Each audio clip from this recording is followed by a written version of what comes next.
चतुर्थ स्कंद द्वितीय अध्याय। यह 2 भगवान शिव और दक्ष प्रजापति का मनोमालिन्य। विदुर जी ने पूछा, ब्राह्मण प्रजापति दक्ष तो अपनी लड़कियों से बहुत ही स्नेह रखते थे, फिर उन्होंने अपनी कन्या सती का अनादर करके शील वालों में सबसे श्रेष्ठ श्री महादेव जी से द्वेष क्यों किया? महादेव जी भी चराचर के गुरु, वैर रहित, शांत मूर्ति, आत्माराम और जगत के परम आराध्य देव हैं, उनसे भला कोई क्यों वैर करेगा? उन ससुर और दामाद में इतना विद्वेष कैसे हो गया, जिसके कारण सती ने अपने दुस्त्यज प्राणों तक की बलि दे दी? यह आप मुझसे कहिए। श्री मैत्रेय जी ने कहा, विदुर जी, पहले एक बार प्रजापतियों के यज्ञ में सब बड़े बड़े ऋषि, देवता, मुनि और अग्नि आदि अपने अपने अनुयायियों के सहित एकत्र हुए थे। उसी समय प्रजापति दक्ष ने भी उस सभा में प्रवेश किया। वे अपने तेज से सूर्य के समान प्रकाशमान थे और उस विशाल सभा भवन का अंधकार दूर किए देते थे। उन्हें आया देख ब्रह्मा जी और महादेव जी के अतिरिक्त अग्नि पर्यंत सभी सभासद उनके तेज से प्रभावित होकर अपने अपने आसनों से उठकर खड़े हो गए। इस प्रकार समस्त सभासदों से भलीभांति सम्मान प्राप्त करके तेजस्वी दक्ष जगतपिता ब्रह्मा जी को प्रणाम कर उनकी आज्ञा से अपने आसन पर बैठ गए, परंतु महादेव जी को पहले से बैठा देख तथा उनसे अभ्युत्थानादि के रूप में कुछ भी आदर न पाकर दक्ष उनका यह व्यवहार सहन न कर सके। उन्होंने उनकी ओर टेढ़ी नजर से इस प्रकार देखा मानो उन्हें वे क्रोधाग्नि से जला डालेंगे। फिर कहने लगे, देवता और अग्नियों के सहित समस्त ब्रह्मर्षिगण मेरी बात सुने। मैं नासमझी या द्वेषवश नहीं कहता, बल्कि शिष्टाचार की बात कहता हूँ। यह निर्लज महादेव समस्त लोकपालों की पवित्र कीर्ति को धूल में मिला रहा है।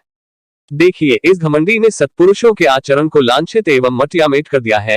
बंदर के से नेत्र वाले इसने सत्पुरुषों के समान मेरी सावित्री सरीखी मृगनयनी पवित्र कन्या का अग्नि और ब्राह्मणों के सामने पानी ग्रहण किया था, इसलिए यह एक प्रकार मेरे पुत्र के समान हो गया है। उचित तो यह था कि यह उठकर मेरा स्वागत करता, मुझे प्रणाम करता, परंतु इसने वाणी से भी मेरा सत्कार नहीं किया।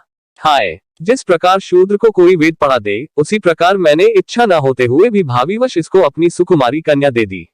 इसने सत्कर्म का लोप कर दिया। यह सदा अपवित्र रहता है, बड़ा घमंडी है और धर्म की मर्यादा को तोड़ रहा है। यह प्रेतों के निवास स्थान भयंकर श्मशानों में भूत प्रेतों को साथ लिए घूमता रहता है।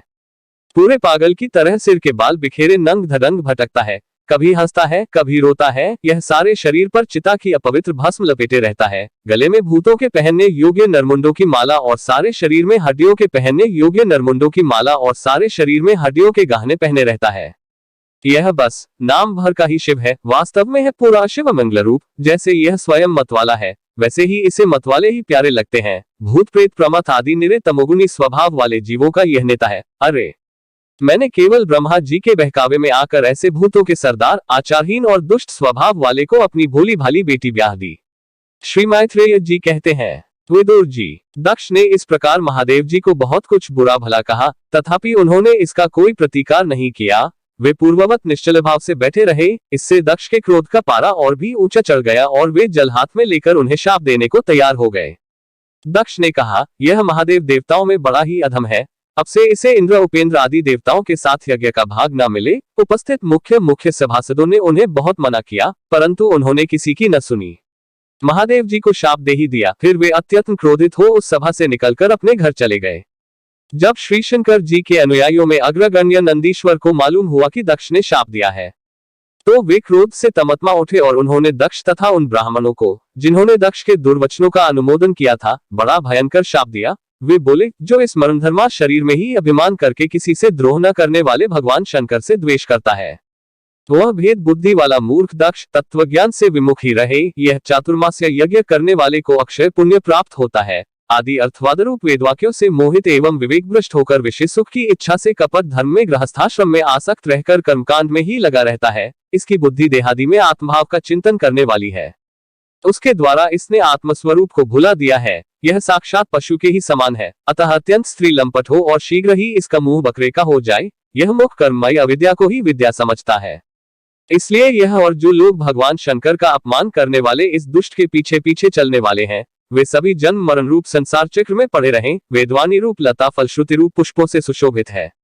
उसके कर्म फल रूप मनमोहक गंध से इनके चित्त शुद्ध हो रहे हैं। इससे ये शंकरद्रोही कर्मों के जाल में फंसे रहें। ये ब्राह्मण लोग भक्ष्य के विचार को छोड़कर केवल पेट पालने के लिए ही विद्या, तप और व्रतादि का आश्रय ले तथा धन, शरीर और इंद्रियों के सुख को ही सुख मानकर उन्हीं के गुलाम बनकर दुनिया में भीख मांगते भटका करें। नदीश्वर के मुख से इस प्रकार ब्राह्मण कुल के लिए शाप सुनकर उसके बदले में भृगु जी ने दुस्तर शापरूप ब्रह्मदंड दिया। जो लोग शिव भक्त हैं तथा जो उन भक्तों के अनुयायी हैं, वे सत्शास्त्रों के विरुद्ध आचरण करने वाले और पाखंडी हो। जो लोग शौचाचार विहीन, मंदबुद्धि तथा जटा, राख और हड्डियों को धारण करने वाले हैं, वे ही शैव संप्रदाय में दीक्षित हो, जिसमें सुरा और आसव ही देवताओं के समान आदरणीय है। अरे तुम लोग जो धर्म मर्यादा के संस्थापक एवं वर्णाश्रमियों के रक्षक वेद और ब्राह्मणों की निंदा करते हो, इससे मालूम होता है तुमने पाखंड का आश्रय ले रखा है।